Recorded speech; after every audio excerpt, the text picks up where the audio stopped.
నమస్తే, welcome to Sakshi exclusive. మన జీవితం ఎలా సాగుతుంది, ఎలా సాగబోతుంది అనే దానికి కారణాలు అనేకం. వాటిల్లో మనం ఇంతకుముందు చేసిన కర్మ ఒకటైతే, మన కోసంగా వేరే వాళ్ళు చేసే కర్మ ఫలితం కూడా మన మీద పడుతుంది. ఇది వ్యక్తిగతంగా ఉన్న వాళ్ళకు కూడాను, అలానే దేశవ్యాప్తంగా కూడా, అంటే కొన్ని దేశాల వ్యాప్తంగా వాళ్ళు కూడా చేసే కర్మలు కూడా ఫలితాలు మన మీద ఉంటాయి. దీనికి కారణాలు అనేకం. కొంతమంది కర్మలు అంటారు, కొంతమంది జ్యోతిష్య గ్రహ ఫలితాలు అని అంటారు. గ్రహ ఫలితాలు, గ్రహాంతరవాసులో ఇంకా మిగతా ఇంకేమనుకున్నా కానీ గ్రహణం అయితే పడుతుంది మనకి. సో ఇది నిజంగానే గ్రహణమా? మన పరిస్థితి ఇప్పుడు ఇంకా ముందు ముందు ఎలా ఉండబోతుంది? ఇప్పుడు జరుగుతున్న యథార్థ స్థితి ఇంకెంత క్లిష్టంగా మారబోతుంది, ఎంత ఇష్టంగా మారబోతుంది అన్న విషయాన్ని మనం తెలుసుకోవడానికి మనతో పాటు డాక్టర్ కోనాల భాగ్యలక్ష్మి రెడ్డి గారు ఉన్నారు. వారిని అడిగి మరిన్ని వివరాలు తెలుసుకుందాం. నమస్కారం అమ్మా. నమస్తే అండి. ఎలా ఉన్నారు? బాగున్నా అండి. మాకు మాత్రం ఇంకా భయంగానే ఉంది. అందరికీ భయంగానే ఉంది ప్రపంచం అంతా. మనం ముందుకు వెళ్ళే ముందు అసలు యాక్చువల్లీ మిమ్మల్ని ఒక మాట అడుగుతున్నా. ఓ జ్యోతిష్ పండితులుగా మీరు శాస్త్రాలు అన్నీ చదువుకున్నారు, కానీ ప్రపంచం ఇప్పుడు ముందుకెళ్తోందా, వెనక్కి వెళ్తోందా? అంటే అటు ఇటు కాని పరిస్థితిలో ఉంది, కొట్లాడుతుంది. అంటే ఏమిటంటే ఇప్పుడు జరిగేటటువంటి విధి విధానాల వల్ల అన్ని చోట్ల కూడా ఆర్థిక మాంద్యం ఏర్పడింది. గ్యాస్ అయి ఉండొచ్చు, అదేవిధంగా చెప్పాలంటే కనుక రకరకాలైనటువంటి పెట్రోల్ ఉండదని, లేకపోతేనేమో ఇక ఆయిల్స్ కూడా దొరకవని, ఒక చిన్న చిన్న భయాందోళన అందరినీ కూడా వెంటాడుతుందని చెప్పొచ్చు. ప్రపంచ దేశాలన్నింటికీ కూడా ఇవన్నీ కూడా ఈ యొక్క వార్నింగ్ అనేది అందరినీ తాకింది. సామాన్య మానవుడి దగ్గర నుంచి, అందరూ హై స్థాయిలో ఉన్న వాళ్ళ దగ్గర నుంచి, సాఫ్ట్వేర్ వాళ్ళకి ఉద్యోగాలు ఉంటాయో పోతాయో తెలియదు. అదేవిధంగా మనకి ఉండేటటువంటి విధి విధానంలో కూడా ఈ జ్యోతిష్య శాస్త్రరీత్యా కూడా వచ్చినటువంటి ఉగాది, అందులో ఉండేటటువంటి ఈ యొక్క గ్రహస్థితులు, అదేవిధంగా విదేశాల్లో ఉండేటటువంటి అక్కడ ఉన్నటువంటి పరిస్థితులు, అవన్నీ కాలిక్యులేషన్ చేసుకున్నా కూడా వారు అనేది నడుస్తోంది, వెంటనే తగ్గిపోతుంది. ఈవేళ మందు బిళ్ళ వేసుకున్నాను జ్వరానికి, సాయంత్రానికో మధ్యాహ్నానికో తగ్గిపోతుందనే గ్యారంటీ అయితే మనకుంది, వాళ్ళకి లేదు. అది పరిస్థితి. నేటి పరిస్థితి భయాందోళనలోనే ఉంది అనే విషయాన్ని నిశ్చయంగా మనం చెప్పుకోవచ్చు. దీని గురించి ఒక వివాదాస్పదమైన ప్రశ్న అనుకోవచ్చు అమ్మా. ఓకే. జ్యోతిష శాస్త్రంలో చాలామందిని చాలా రకాల ఇంటర్వ్యూల్లో మనం చూస్తూనే ఉంటాం. ఎక్కడో ఒక గ్రహ స్థితి వల్ల ఓ ప్రాంతం కానీ, వ్యక్తిత్వం కానీ మొత్తం చాలా వరకు ప్రభావం ఉంటుందని చెప్తున్నారు. సరే, ఇవన్నీ కాసేపు ఓకే అనుకుందాం. ఉన్నవి కొన్ని రాసులే, 12 రాసులా ఎన్ని? 12 రాసులు. 12 రాసులు. ఈ 12 రాసులు ప్రపంచంలో ఉన్న ప్రతి ఒక్కరికి ఒక రాశి ఉంటుంది. ఆ రాసుల్లో ఆ 12 రాసుల్లోనే ఉంటారు. వేరే గ్రహాంతరంగా వేరే రాశులు అయితే ఉండవు కదా. సో ఒక రాశి ఉన్నప్పుడు ఆ పట్టింపు అందరికీ ఉంటుంది, అంతే కదమ్మా. కానీ చాలామంది జ్యోతిష్య శాస్త్రాలు కానీ, పండితులు కానీ, నేను చూసిన ఇంటర్వ్యూస్లో నాకున్న మిడిమిడి జ్ఞానం అనుకోండి, చాలామంది చెప్పడం ఏంటి అంటే, మేము జ్యోతిష్యం చెప్పేది ఎందుకంటే హెచ్చరిక చేస్తున్నాం అని అనుకోండి, భయపెడుతున్నాం అని అనుకోవద్దు అని అంటారు. కానీ వాళ్ళు చెప్పేదంతా భయం ఏంటి, కుంగిపోతాం, అసలు గజగజ వణిపోతాడు సామాన్య మానవుడు, ఏమీ తెలియని మానవుడు.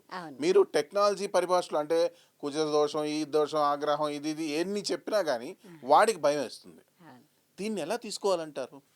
అంటే ఒకటే గుర్తుపెట్టుకోండి, ఇప్పుడు అదుగో పాము అంటే అది తాడైనా సరే చీకట్లో ఏమో ఇక్కడ పాముందట అని ఆ తాడుని చూసి పాము అనుకుని అది కరిచేస్తుందేమో అనుకుని భయపడి మంచి వణికిపోయేటటువంటి వ్యక్తులు ఉన్నారు. మనకి చెప్పినట్లు ఆదిశంకరాచార్యులు గారు చెప్పినట్టుగా, అదేవిధంగా అది కాదు సుమా, అది మిథ్య అనేటటువంటి వ్యక్తులు కూడా ఉన్నాము. అందువలన జ్యోతిష శాస్త్ర ప్రకారము గ్రహాలు, వాటి స్థితిగతులు లేదా వాటి దృష్టులు ప్రపంచంలో, ప్రపంచ పటం మీద పడింది కాబట్టే ఇప్పుడు ఈ అల్లకల్లోలాలు ఏర్పడుతున్నాయి. మొండి వైఖరి అనేది ప్రతి మనిషికి కూడా ఉంటుంది.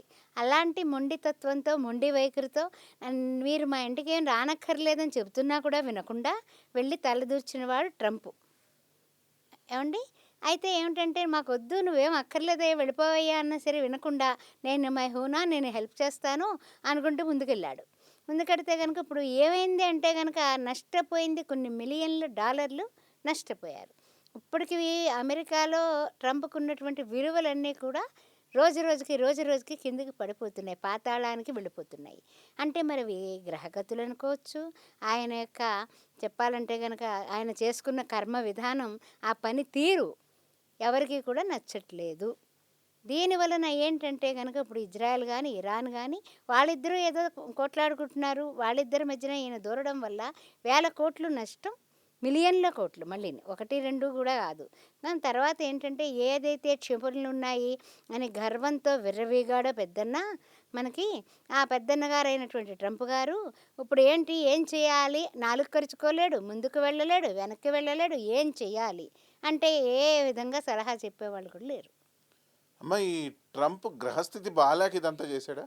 బాగోకేనండి. ఇప్పుడు ఎందుకంటే, ఇప్పుడు మనము కొంచెం ముందుకు వెడతాం సార్ అక్కడ. అక్కడ గోడుంది. అది దూకలేము. వెనక్కి వచ్చేయాలి. అది అర్థమైపోయింది. కొంత నష్టం జరిగిన తర్వాత కాస్త వెనక్కి తగ్గాలి. అదే కాకుండా అక్కడ ఇరాన్ అధ్యక్షుడిని చంపి, ఆ తర్వాత ఇంకా ఇప్పుడు ఉన్నటువంటి ముస్తాఫాని చంపేయాలి. ఇలాంటి ఆలోచనలన్నీ కూడా దుర్మార్గపు ఆలోచనలు.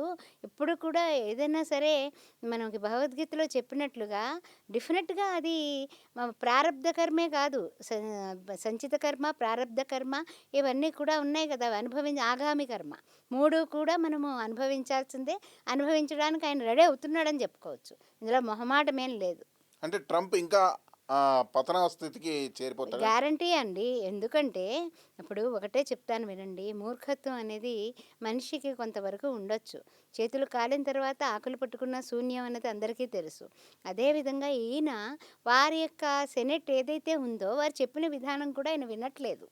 ఇప్పుడు వాళ్ళేం జేస్తారు, తప్పనిసరిగా అధికార పక్షం అంతా కూడా ఏకమయ్యి ఈయన్ని దించే కార్యక్రమాలు పెట్టుకుంటారు. అంతే కదా! అప్పుడు మనకు నచ్చకపోతే ఏం జేస్తాం? అంతే. అది రిపబ్లిక్ పార్టీకే అవన్నీ కూడా మరి అది ఎదుగుదలకి సంకేతాలు కాదు కదా! ఎందుకంటే నాశనం జరిగిపోతుంది అంటే ఎవరు ఊరుకుంటారండి? సరే. ఇప్పుడు ట్రంప్ రాసేదో తర్వాత మాట్లాడుకుందాం. ట్రంప్‌కు ఒక రాసి ఉంది. ఆ రాశి గ్రహస్థితి ప్రభావం వల్ల ట్రంప్ ఇలా చేస్తున్నాడు. హ్మ్. నాదొక రాసి ఉంది. నా గ్రహస్థితి వేరుగా ఉంది. హ్మ్. నా గ్రహస్థితి ప్రకారం పంచాంగం ప్రకారం నాది బ్రహ్మాండంగా ఉంది. కానీ ట్రంప్ రాశి ప్రకారం ట్రంప్ చాలా ఘోరంగా చేస్తున్నాడు. ట్రంప్ చేసినందువల్ల నేను కూడా ప్రభావం అవుతున్నాను. అవును. నా గ్రహస్థితి బాగుండడం వల్ల కూడాను. దీన్ని ఏమంటారు? దీని మీద మీ కామెంట్ ఏంటి? అంటే నాలాగా చాలామంది సామాన్యులు, నేనంటే నేను కాదు. అవునవును. ఏంటంటే ఒకటే గుర్తుపెట్టుకోండి. ఇప్పుడు మనం ఎప్పుడూ కూడా యద్భావం తద్భవతి. మనం భావం ప్రియుడైనటువంటి భగవంతుడు కూడా ఆ యొక్క ట్రంప్ మనసులోనే ఉన్నాడు కదా! మీ మనసులోనే ఉన్నాడు. నా మనసులోనే ఉన్నాడు. అలాంటి భావాలు, తీవ్ర భావాలు. ఇప్పుడు రావణాసురుడు ఎవరు చెప్పినా వినలా. ఆ విధంగానే ఈయన కూడా సంచారాలు చేస్తున్నాడు. ఆఖరికి ఏమైంది? 1000 గుడ్లను తిన్నది రాబందు, గాలివానక కూలకు తప్పదున్. ఆ విధంగా అయింది. అలా ట్రంప్‌కున్నటువంటి పెద్ద పెద్ద కంపెనీలు యాపిల్ అయ్యుండొచ్చు, ఇంకా చెప్పాలంటే మైక్రోసాఫ్ట్ అయ్యుండొచ్చు. ఇంకా అలా ఒక 26 కంపెనీలని టార్గెట్ చేసుకున్నాము.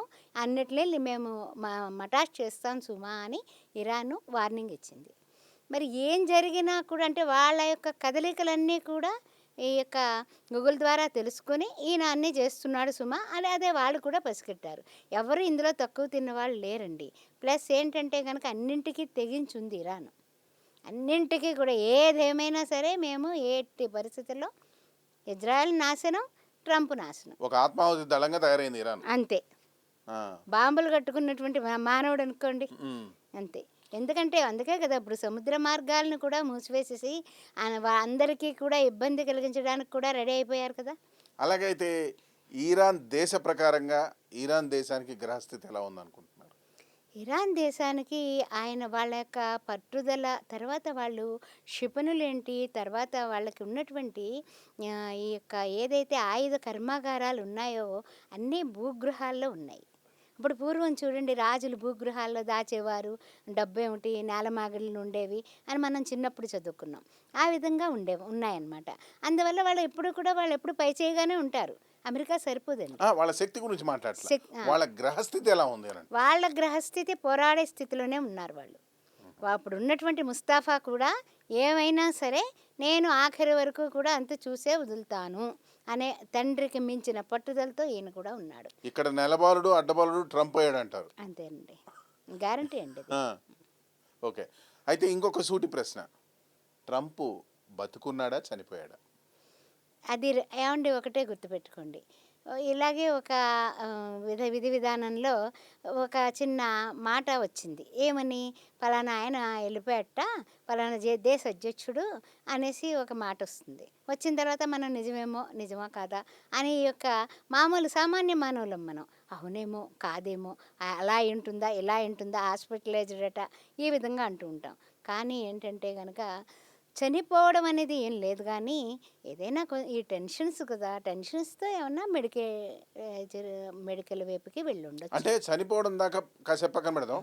అయితే అనారోగ్యపరమైన ఇబ్బందులైతే గ్రహస్థితి చూపిస్తుందా? గ్యారంటీగా ఉందండి. ఓహో! గ్యారంటీ ఎందుకుండదండి? హ్మ్. చిన్న విషయానికే మనం బీపీలు తెచ్చేసుకొని, చొక్కాలు చింపేసుకొని, ఆ తర్వాతేమో కింద పడి దొర్లేసి, అయ్య బాబోయ్! నాకే వచ్చేసింది ఇంకేముంది, ఇది వచ్చేసి పడిపోతుందట అనేసి ఓ టెన్షన్ పడిపోతా ఉంటామే.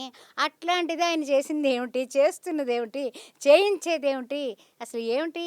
నేనే దేవుడిని, నాలోనే అన్నీ ఉన్నాయి, నాతోనే నడవండి, నన్నే పూజించండి అన్నట్టుగా ప్రవర్తిస్తున్నాడాయన. అట్టాంటప్పుడు ఆయన మరి ఎంత టెన్షన్ తీసుకుంటాడు? మనం చిన్నదానికే కింద మీద పడిపోతాం. ఆయన ఎంత తీసుకుంటాడు చెప్పండి? బాగా అర్థమైంది. దీన్ని బట్టి నాకు ఒక విషయం అర్థం చేసుకోవచ్చు. సామాన్యుడైనా, సెలబ్రిటీ అయినా సరే, యెస్. గ్రహస్థితి అనేది ఒక గాలి లాంటిది. నిజానికి మనం చేసే కర్మ గాలికి తోడైతే దాన్ని బట్టి మన జీవితం నడుస్తుంది. ఆ గాలి ఎటువైపు వెళ్తుందనేది మాత్రం జ్యోతిష్కులు సూచిస్తారు. అంతే కదమ్మా? అంతేనండి. నేనేం తప్పుగా ఏం చెప్పలేదు కదా? ఏం లేదండి. ఇప్పుడు జాతక చక్రం వేస్తామండి. జాతక చక్రంలో ఉండేటటువంటి లోతుపాతులు మాకు అర్థమవుతాయి. ఈ గ్రహం, ఆ గ్రహం ఎక్కడున్నాయి? కాలసర్పదోషంలో ఉన్నారా? లేక కుజదోషం ఇందాక మీరన్నట్టుగా కుజదోషంలో ఉన్నారా? లేకపోతే ఇంకేమన్నా శని దోషాలున్నాయా? లేట్ ఎందుకవుతుంది? ఏ పనులైనా సరే. అలా రకరకాల అంచనాలు వేస్తాము. వాళ్ళు కొన్ని క్వెషన్‌లు అడుగుతారు. ఆ విధంగా రెమెడీలు చెప్తాము. అది మా శాస్త్ర పరిజ్ఞానాన్ని బట్టి మనం ముందుకు పెడతాం. అదేవిధంగా ఇప్పుడు మనం చేతులారా చేస్తున్న దాన్ని ఇప్పుడు ఈ దేశాల మధ్యకి మనం ఎందుకు వెళ్ళి దూరాలి? ఏం మోడీ గారు దూరొచ్చుగా, వెళ్ళలేదే ఆయన. మహానుభావుడు జై శ్రీరామ్ అనుకుంటూ కూర్చుని ఉన్నాడు ఆయన. అందుకనే అమ్మవారు కూడా చూస్తూ ఉంటుంది. ఆయన నమ్మినా నమ్మకపోయినా సృష్టికర్త ఒక శక్తి ఉంది కదా! అది దేవుడు అనుకోండి, యేసుప్రభు అనుకోండి, అల్లా అనుకోండి, ఏ దేవుడైనా సరే ఒకటి చూస్తూ ఉంటుంది. యా దేవి సర్వభూతేషు శక్తి రూపేణ సంస్థిత నమస్తత్వే నమస్తత్వే నమస్తత్వే నమో నమః. నీ ఉచ్ఛ్వాస నిశ్వాసలకి మూలమే ఆత్మకారకుడైనటువంటి భగవంతుడు, లేదా శక్తి, లేదా ఒక దారి. అది లేకుండా నీ ముక్కు మూసుకుని నువ్వు కూర్చొని మొత్తం అన్ని చెవుల్లోని అన్నిట్లో గుడ్లు పెట్టేసుకుంటే నోట్లోని గోవిందా గోవిందా. అందువలన అది చేయకుండా ఈయన వెళ్ళి టెన్షన్ పడుతూ, టెన్షన్లు పెడుతూ ఏ హాస్పిటల్లోనో కూర్చుని ఉండుంటాడు. అంతేగాని సరిపోవడం ఏం లేదండి. ఓకే. మరో సూటి ప్రశ్న. దేశాధ్యక్షుడైనా, సామాన్యుడికైనా ఒక జ్యోతిష్కులు, ప్రముఖ జ్యోతిష్కులుగా మీరిచ్చే సూచన ఏంటి? అంటే సూచన కాదు, మీరిచ్చే మీ అభిప్రాయం ఏంటి? అభిప్రాయం దేని గురించి అనంటే, కర్మ సిద్ధాంతం పనిచేస్తోందా, గ్రహస్థితి పనిచేస్తోందా? అంటే ఒకటి గుర్తుపెట్టుకోండి. కర్మ సిద్ధాంతాన్ని అంటే మన చేతల వలన కర్మ సిద్ధాంతం అంటాం గదా! మనం చేసే పనులు. అదేవిధంగా మనకి గ్రహస్థితి ఏంటంటే గనక అది ఆ టైము బాగోకపోయినా, గ్రహ సంచారం బాగోకపోయినా అంటే మనకి మన దేశాన్ని బట్టి గానీ, లేకపోతే ఈ గ్రహ సంచారాలను బట్టి కానీ, గోచార రీత్యా గానీ ఏమైనప్పటికీ కూడా ఒక ఎస్టిమేషన్ ఉంటుంది. అది పనిచేసేటప్పుడు అది చెడ్డగా పనిచేస్తూ ఉన్నాయనుకోండి గ్రహాలు, మనం చెడ్డే ఆలోచిస్తాం. మీలో పాజిటివ్‌నెస్ నాకు కనపడదింకా. అంతా నెగటివిటీయే కనపడుతుంది. ఆ నెగటివిటీతో మనం చేసే ప్రతి పని కూడా అది మొత్తం అంతా కూడా భ్రష్టం పడుతుంది. ఆ విధంగా చేస్తున్నారు. ఇప్పుడు జరిగేటటువంటిదేంటంటే ఆవేశం తప్ప ఆలోచన లేనటువంటి పరిస్థితులే ఈ యుద్ధ పరిస్థితులు. పోతే ఇజ్రాయెల్ నెతన్యాహు హ్మ్. ఆయన గ్రహస్థితి ఎలా ఉంది? ఆయనది బాగోలేనప్పుడే కదండీ! ఇంత రకాలుగా, ఇన్ని రకాలుగా ఏం అంటే జరుగుతోందక్కడ? ముందు ముందు ఎలా ఉండబోతుంది? చిన్న పిల్లలు స్కూల్స్ అన్నీ కూడా వాటిల మీద కూడా బాంబులు వేసేశారు. ఎంతమంది తల్లిదండ్రులు, ఎంతమంది పిల్లలు చనిపోయి ఉంటారు. మరి ఆ ఘోష అంతా కొట్టదా వేసిన వాడికి?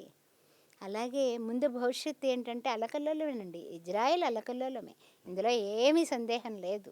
ఎందుకంటే మనము ఏనుగు కుంభస్థలాన్ని ఢీకొట్టాలంటే మానవ మాత్రుడికి సాధ్యమా? అది జరిగే పరిస్థితి. సో ఇప్పుడు ఈ 3 దేశాలు ఆడుతున్న ఈ యుద్ధం ముక్కలాటలో ఇండియా అనేది ఒక పావుగా ఉండబోతుందా? లేకపోతే ఇండియాపై కూడా ప్రభావం ఉండబోతుందా? ఇండియా మీద ప్రభావం కొంతవరకు పడింది కదా! ఇప్పుడు గ్యాస్ బండ్లు దొరకట్లేదు. ఇప్పుడు కాదు. ఇంకా ఫ్యూచర్‌లో నేననేది భవిష్యత్తులో. ఫ్యూచర్‌లో కూడా ఏవండీ ఒకటే గుర్తుపెట్టుకోండి. కరోనా మహమ్మారి వచ్చింది. అప్పుడు ఆ భూతాన్ని అందరం కూడా అనుభవించాంగా. అందరూ అనుభవించకుండా ఉన్నామా? అందరూ అనుభవించాం. చాలామంది చాలా మనకి కావలసిన వాళ్ళని కోల్పోయాము. ఆ విధంగానే ఇండియాకు కూడా కొంతవరకు తలనొప్పులు ఉన్నాయి. పాకిస్తాన్ కూడా ఖాళీగా ఏం లేదు. అది దువ్వుతోంది. కాలు దువ్వుతోంది. మోడీ గారికి ఒక విధంగా ఎలా బుద్ధి చెప్పాలా అని ఆయన ఆలోచించుకుంటున్నాడు. ఈయన పెద్దరికంతోటే తర్వాత కాలంలో కూడా ఈ యొక్క ఈ ఇజ్రాయెల్ ఏమిటి, ఇరాన్ ఏమిటి, అమెరికా ఏమిటి, మళ్ళా మన పెద్ద బాబు అయినటువంటి మోడీ గారి దగ్గరికొచ్చి సలహాలు తీసుకొని చచ్చినట్టు శరణు శరణు అని వేడుకునే స్థితి. ఇండియా ఎప్పుడు మాస్టర్ ఎప్పుడు మాస్టర్గానే ఉంటాడు. ఇంజనే, బళ్ళు బళ్ళే. అందువల్ల ప్రపంచ దేశాలన్నీ కూడా మోడీ యొక్క సామర్థ్యానికి జై శ్రీరామ్ అనుకుంటూ తల వగ్గాల్సిందే. అమ్మ ఇప్పుడు మనం ఇరాను, మీరు ఇజ్రాయెలు, అమెరికా గురించి చెప్పారు. భారతదేశంలో ఉన్న మోడీ గారి గ్రహస్థితి ఎలా ఉంది? ఆయన వృశ్చిక రాశండి. అనురాధ నక్షత్రం అయింది. అయితే ఏంటంటే ఆయన కూడా కొంచెం అర్ధాష్టమ రాహు ఉన్నాడు కదా! కొంచెం ఈ తలకాయ నొప్పులు పాకిస్తాన్ నుంచి మనకి ఉన్నాయండి. అవి ఆయన కూడా అనుభవిస్తున్నారు. ఆయన టెన్షన్ ఏం లేకుండా ఏం లేరు. అందువల్ల ఏంటంటే ఆయనకి మంచి గురుబలం ఉంది. దానివల్ల ఆయన నెగ్గుకొచ్చేస్తున్నారు. కొంచెం ఆ ఇదైతే ఇబ్బందైతే ఉంది. గోచారరీత్యా కూడా గురువు కూడా అష్టమంలో ఉన్నాడు. హ్మ్. అందువల్ల కొంచెం ఆయనకి ఇబ్బందులున్నాయి. దాన్ని కూడా ఆయన ఎదుర్కోగలరు దైవబలంతో. హ్మ్. మీరొకటే గుర్తుపెట్టుకోండి. గ్రహాలు ఎవరికి దాసోహం ఉంటాయి? దాసోహం కోసలేంద్రాయ అన్నాడు ఆంజనేయ స్వామి. హ్మ్. అదే విధంగా గ్రహాలన్నీ కూడా భగవంతుడికి, ఒక శక్తికి దాసోహం ఉంటాయి కాబట్టి మన మోడీ గారు పరమ దైవభక్తుడు. ఆయనకి తిరుగులేదు. బాగా చెప్పారు. ఇకపోతే నేను ఒక క్వశ్చన్ అడుగుదాం అనుకుంటున్నాను. ప్రపంచంలో ఇప్పుడు దాదాపు అన్ని దేశాల్లోనూ అనిశ్చితి అయితే ఉంది. అవును. బాగా ఉంది. అవును. జరిగిపోయింది, జరుగుతుంది నేను అడగట్లేదు. ఉమ్. మీ దృష్టిలో ఉమ్. ఈ అనిశ్చితికి ప్రపంచ దేశాలన్నీ ఎంతవరకు ఎప్పటిలోపల ఫ్రీ అవ్వచ్చు? జూన్ 1వ తారీఖు వరకు కొంచెం కాస్త ఇంచుమించు కొంచెం కష్టాల పాల్లోనే ఉన్నామండి.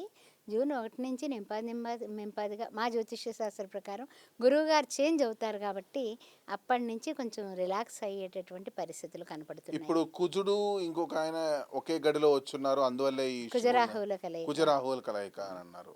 సో ఈ రాహు కుజువు కలిసినప్పుడు కొంచెం ఇబ్బందికరమైన పరిస్థితులు అది ఉంటాయి. యుద్ధం మొదలైంది. ఉమ్, తర్వాత ఏమిటంటే శని కుజుడు ఉమ్, కలిశారు. ఉమ్, తర్వాత సెకండ్ ఇన్నింగ్స్లో అది ఇంకా హెచ్చయింది.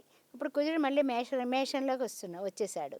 అందువల్ల దానివల్ల కూడా కొంచెం ఏంటంటే మేషరాశి ఉచ్చరాశి అంటే ఆయనకి స్థానబలం పెరుగుతుంది. నన్ను అంటావా నువ్వు, నేను పోరాడుతా అన్నాడు అనేసి బ్రహ్మాండంగా సైన్యాన్ని ముందుకు తీసుకెడతాడు కానీ వెనకంజ వెయ్యడు. మరి అలాంటప్పుడు ఎలా? ఇప్పుడు బలం నీకు పెరిగిపోయినప్పుడు ఎలా మరి? మామూలుగా ఇది దేశాలై ఉండొచ్చు, మనుషులై ఉండొచ్చు, ఎవరైనా సరే స్థాన బలం అది బాగుంది. అందువల్ల జూన్ వరకు మనం కొంచెం. అమ్మ మరో సూటి ప్రశ్న. చెప్పండి. అణుయుద్ధం ఏమైనా రాబోతుందా?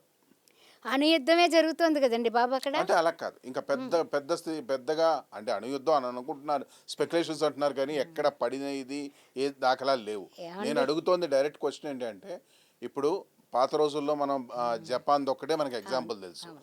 అలాంటి యుద్ధం ఏమైనా రాబోతోందా? అలాంటి యుద్ధం రాబోతోందా అంటే గనక రా అలాంటి యుద్ధం చెయ్యాలని తపనలో ఉన్నారు ట్రంప్ గారు. ఉన్నారు. ఇజ్రాయెల్ని హెల్ప్ చేస్తున్నట్టుగా తన ఆధిపత్యం ప్రపంచానికి తెలియాలి అనే విధి విధానంలో ఉన్నారు ఆయన. కానీ అవి అంతగా సాగకపోవచ్చు. అంతకంటా పెద్దన్న ఇరాన్. అంతకన్నా ఎక్కువ మిసైల్స్ అన్నీ కూడా చక్కగా దాచిపెట్టుకొని ఇంకా ఈయన ఏమి అక్కడి నుంచి ఇక్కడి నుంచి తరలిస్తున్నాడు. ఇప్పుడు ఏమిటి సరిపోక, అర్థమైందా? వాళ్ళకి ఆల్రెడీ ఉన్నాయి. అందువల్ల ఈయనేమో $1 మిలియన్ తీసుకొచ్చి ఒక విమానాన్ని తయారు చేసి నేను 6,000 కిలోమీటర్ల దూరంలో ఉన్నవి ఈ $1 మిలియన్ కూల్చేస్తుందని పంపుతున్నాడు. ఆయన చిన్నది వేస్తున్నాడు, చిన్న జట్టు పంపిస్తున్నారు. ఇది ఫట్టు అని చిన్నపిల్లల ఆటలా ఉందన్నమాట. రాముడు బాణానికి ఎదురు తిరిగేవాడు ఎవడన్నా ఉన్నాడా? అది పరిస్థితి. సో ఇప్పుడు శక్తి అంతా ఇరాన్ దగ్గరే ఉందని అంటున్నారు మీరు. ఇరాన్ బలమైన దేశమేనండి. బలమైనది. ప్లస్ ఏంటంటే గనక అరబ్ కంట్రీలు కూడా అందరూ అరబియన్స్ కాబట్టి కొంచెం వాళ్ళకి సహకారం అన్నీ కూడా అందిస్తారు. మన తెలుగు రాష్ట్రాల పరిస్థితి ఎలా ఉంది? మన తెలుగు రాష్ట్రాల పరిస్థితి ప్రజెంట్ అయితే గనక కొంచెం ఏదో గ్యాస్ బండ్ల గురించో పెట్రోల్ గురించో ఆయిల్ గురించో మాట్లాడుతున్నారు కానీ పెద్దలు పిల్లలుని, కానీ ముఖ్యంగా ముందు భవిష్యత్తులో లాక్డౌన్ అవుతుందట, అవుతుందేమో, అందుకని అన్నీ దాచేసుకోవాలి, అన్నీ ముందే కొనేసుకుని చక్కబెట్టుకోవాలి, ఇలాంటి తపనలో కూడా ఉన్నారు. అంటే ఏంటంటే ఏదైనా సరే చిన్న పుకారు భయభ్రాంతులను చేస్తూ ఉంటుంది. అందువల్ల మన తెలుగు రాష్ట్రాల్లో కూడా భయభ్రాంతులు ఏమీ అవ్వాల్సిన అవసరం లేదు. ముందు చూపు అవసరమే, కాదని చెప్పట్లేదు. కానీ విపరీతంగా ఊహించేసుకోకండి, ఏం పర్వాలేదు. జగద్రక్ష శ్రీరామ రక్ష అన్నట్లుగా అయోధ్య రాముడే మనల్ని కాపాడతాడు. పోతే ఇప్పుడు ఇది మొత్తం మనం ఈరాను ఈ సబ్జెక్ట్ అంతా కాసేపు పక్కన పెడితే, అమ్మ ఈ గ్రహాలు ఎలా మారుతాయి మామూలుగా? అంటే సామాన్యుడికి, ప్రతి ఒక్క సామాన్యుడిలాగా నాకు కూడా ఒక డౌట్. ఎక్కడో సుదూరాన ఉన్న, అంటే ఇప్పుడంటే టెలిస్కోప్ కనుక్కున్నారు.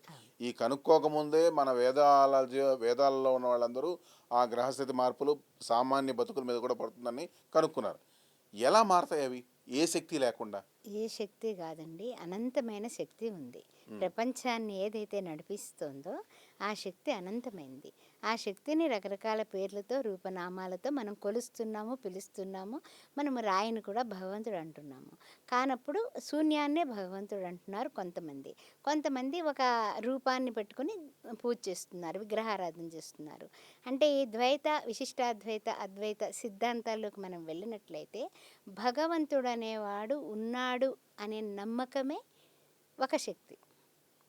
ఇప్పుడు ఒక్కళ్ళం ఒంటరిగా పెడుతున్నాం, ఏ హనుమాన్ చాలీసా చదువుకుంటున్నా, ఏదో శ్రీ ఆంజనేయం ప్రసన్నాంజనేయం అనుకుంటూ వెళ్ళామనుకోండి, ఒక ధైర్యం. అందువల్ల ఆ ధైర్యంతో భారతదేశంలో మన తెలుగు రాష్ట్రాల ప్రజలకి ఏ విధమైనటువంటి విభేదాలు వద్దు, ఏ విధమైనటువంటి భయాలు ఆందోళన కూడా వద్దు.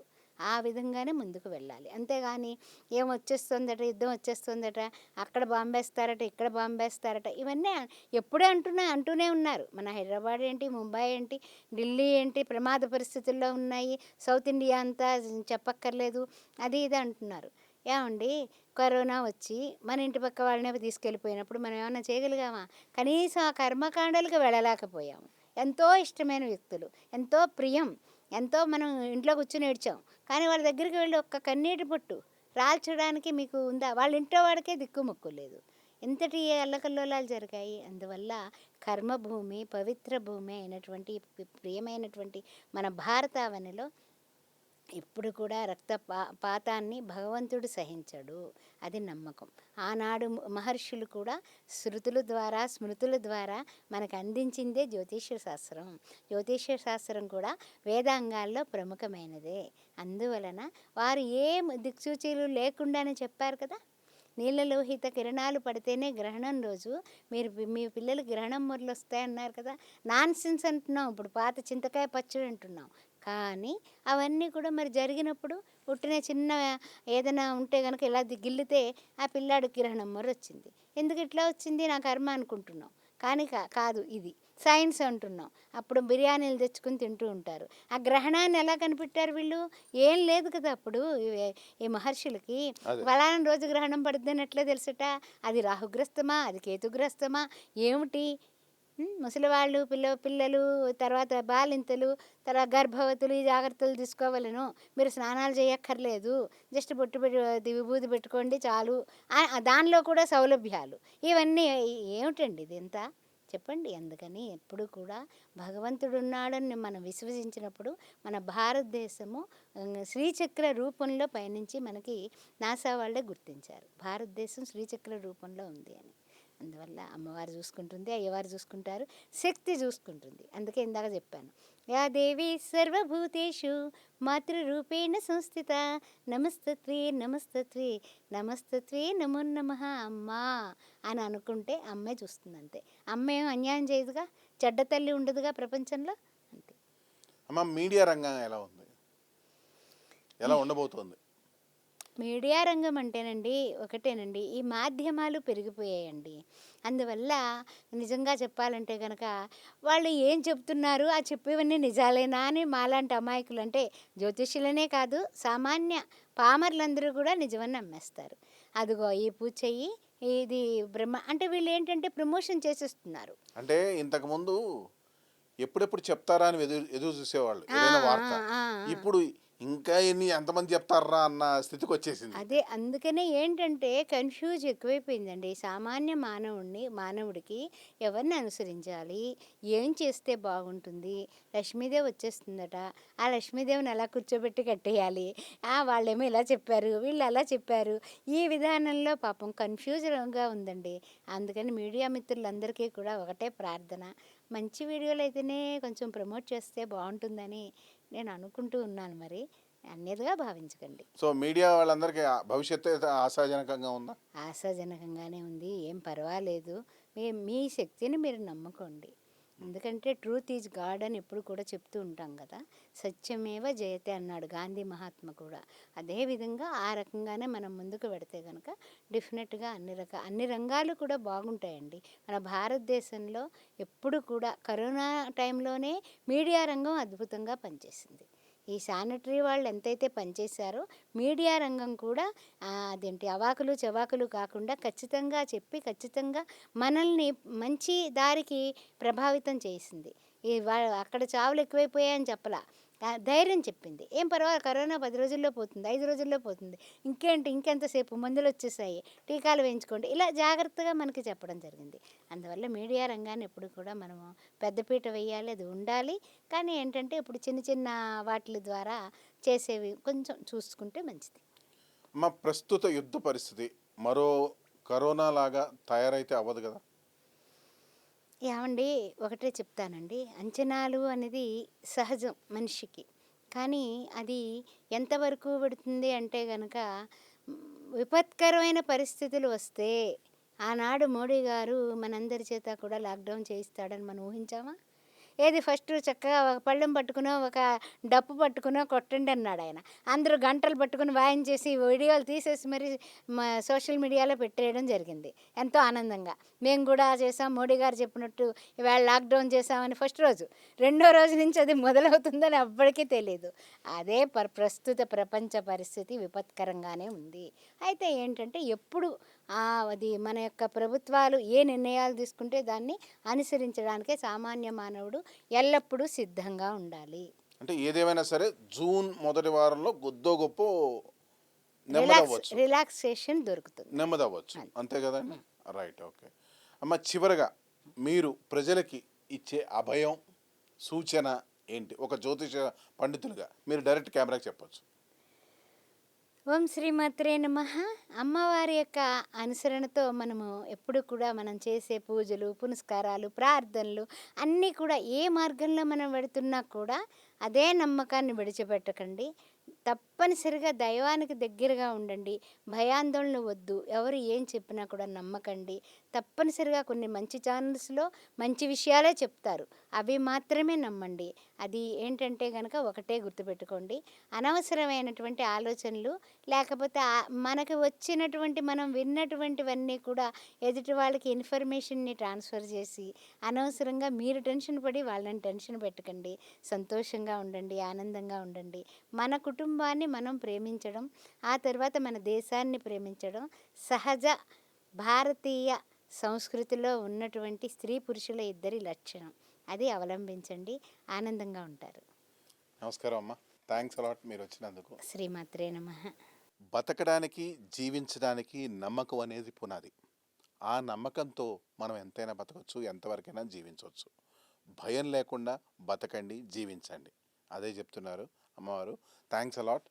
That's all for today. This is Harikrishna signing off for Sakshi exclusive.